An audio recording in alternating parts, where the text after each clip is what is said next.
99%-এর মতো, 99%-এরও বেশি মানুষ জমি বন্ধক রেখে সেই জমি ভোগ করে।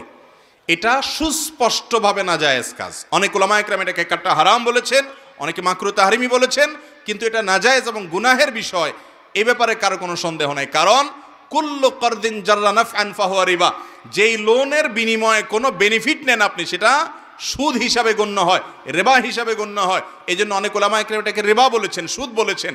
অর্থাৎ আমার জমিটা আপনাকে দিলাম, আপনি আমাকে 5 লাখ 10 লাখ টাকা দিলেন, আমার বিপদ হয়েছে, সেজন্য সেই টাকা